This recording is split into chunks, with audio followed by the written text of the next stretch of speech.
The rumors had always intrigued me. The whispers of forgotten tunnels snaking beneath the city, hiding secrets in their dark depths. So when my friends suggested we explore them, I jumped at the chance.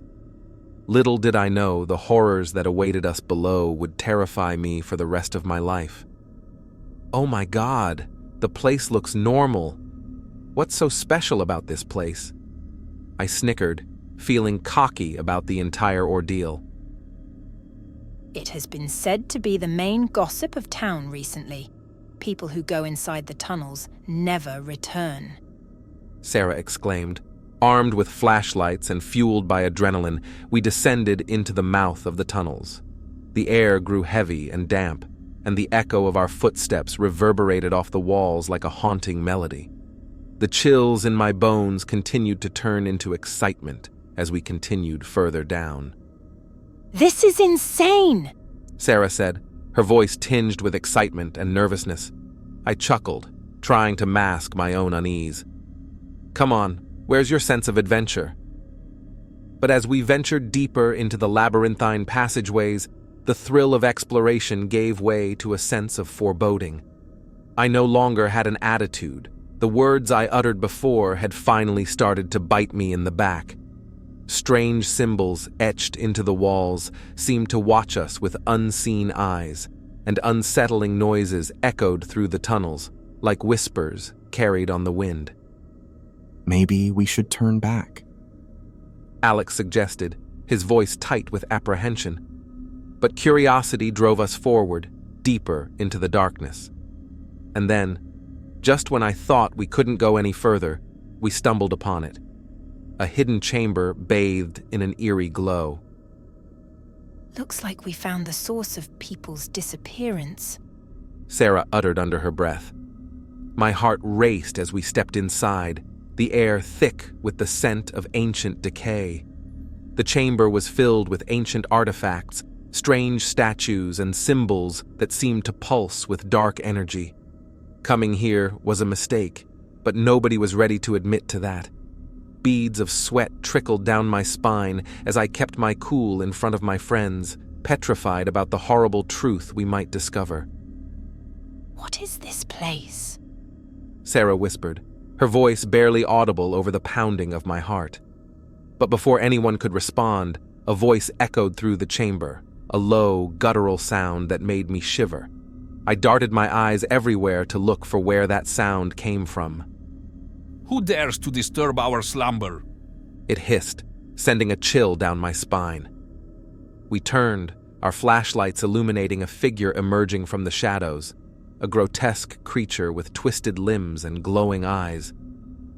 "We mean no harm," I stammered, my voice barely above a whisper. But the creature only laughed, a sound that chilled me to the bone.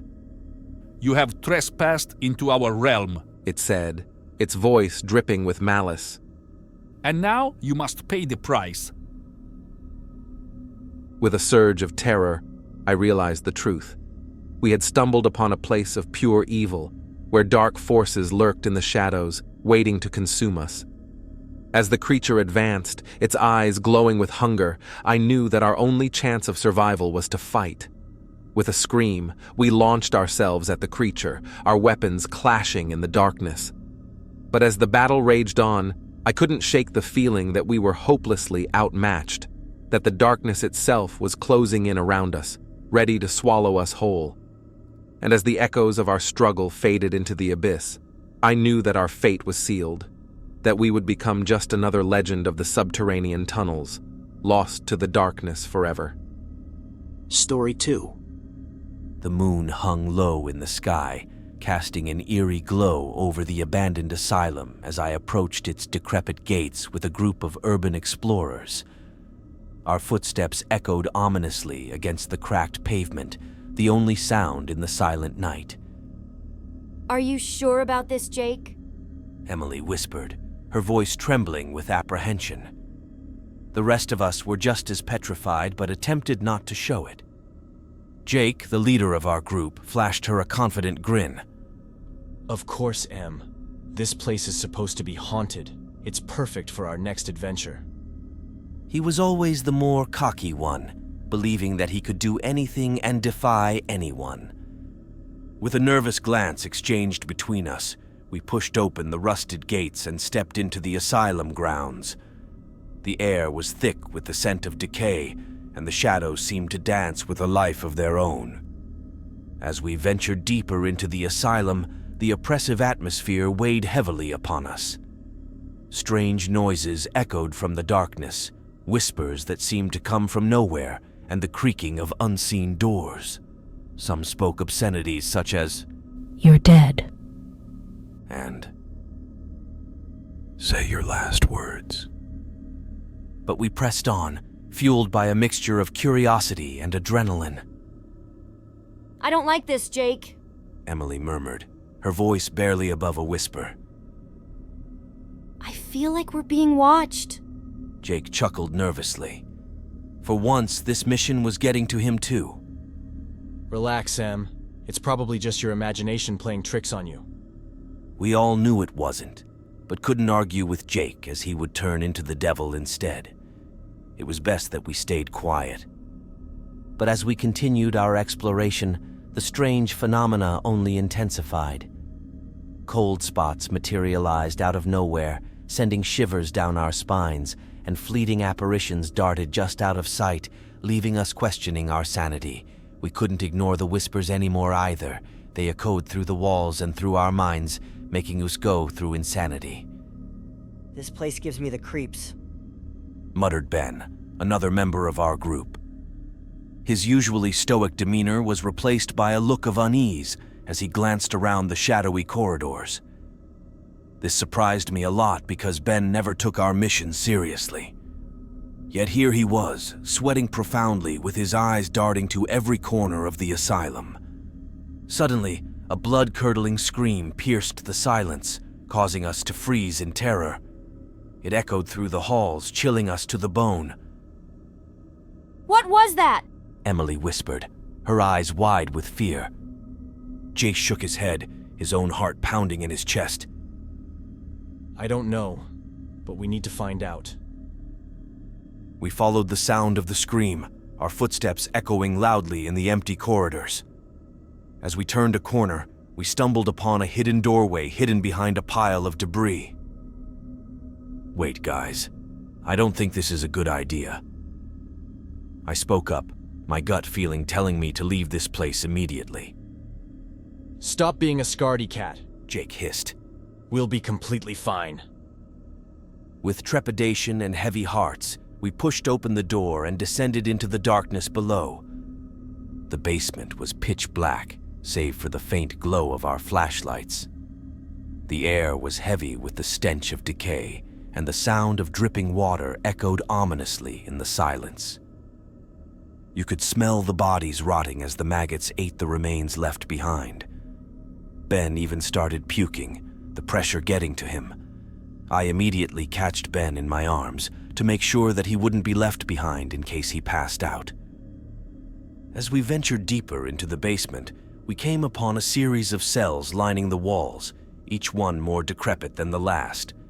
And in the center of the room, we found what we had been searching for, the source of the screams. A figure huddled in the corner, its back turned to us. It was emaciated and covered in filth, its eyes vacant and hollow.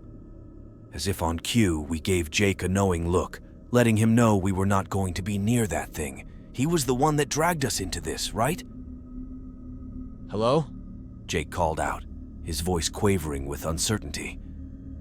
But as the figure turned to face us, we recoiled in horror. Its eyes glowed with an otherworldly light, and its mouth twisted into a grotesque smile. I really should have trusted my gut instincts in the first place. You shouldn't have come here, It whispered, its voice echoing through the darkness like a death knell. With a collective scream, we turned and ran, our footsteps echoing through the corridors as we fled from the asylum's petrifying presence. But as we reached the exit, we realized with dread that the gates were sealed shut, trapping us inside with the entity that still roamed its halls.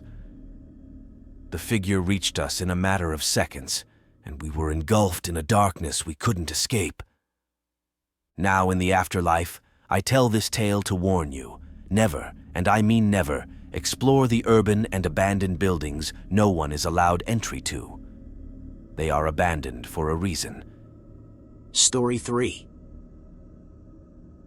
Come on, losers, get in the car! Amaya shouted across the road, impatiently waiting for us to be ready. We were going to explore the depths of an abandoned tower, which was an hour away from our town. Amaya, being the crazy one in our trio, managed to convince us to go and explore the depths of the tower to see if we could sell anything of value. Okay, we're coming! Harper yells back, locking the front door before we head to Amaya's car. As we piled into Amaya's car, the excitement in the air was palpable. Harper, the cautious one among us, seemed a bit apprehensive, but curiosity and the promise of adventure won over any doubts. I couldn't help but feel a rush of adrenaline coursing through me as we embarked on this daring expedition. Amaya revved up the engine, her eyes gleaming with anticipation. Let's do this, guys! She exclaimed, before speeding off towards our destination. The road stretched out before us, winding through the countryside towards the abandoned tower. As we drove, I couldn't shake the feeling of both thrill and apprehension. What mysteries awaited us in the depths of that desolate structure? What hidden treasures or secrets lay waiting to be discovered?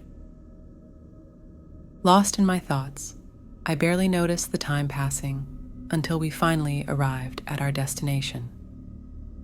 The tower loomed before us, a crumbling sentinel from another era. Vegetation crept up its walls, adding to its eerie allure. With a sense of trepidation and excitement mingling within us, we gathered our supplies and made our way towards the entrance. The air was heavy with anticipation as we stepped across the threshold into the unknown, ready to uncover whatever secrets lay hidden within the depths of the abandoned tower. As we ventured deeper into the abandoned tower, the air grew colder, and the light from outside dimmed to a mere trickle. Shadows danced on the walls, playing tricks on our senses, and the sound of our footsteps echoed eerily through the empty corridors. Amaya led the way, her flashlight cutting through the darkness like a beacon. Harper stayed close behind, her eyes darting nervously around, as if expecting something to leap out from the shadows at any moment. I tried to keep my nerves in check, reminding myself that this was just an adventure, nothing more. But as we delved deeper into the bowels of the tower, a sense of unease began to settle over me like a heavy blanket. The air felt thick with unseen presences, and strange whispers seemed to echo from the walls, though I couldn't make out their words. Suddenly, Amaya stopped in her tracks, her flashlight beam freezing on a rusted metal door half hidden behind a pile of debris. This must be it, she whispered, her voice barely audible over the pounding of my heart. With trembling hands, she pushed open the door, revealing a staircase descending into darkness below. Without hesitation, she took the first step, her determination unwavering. Harper hesitated for a moment, her eyes wide with fear, but then she followed suit, disappearing into the shadows.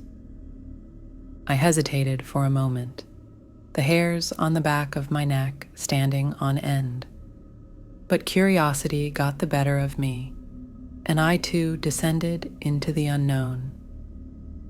The staircase seemed to go on forever, twisting and turning in the darkness like a maze. With each step, the air grew colder, and the feeling of being watched intensified.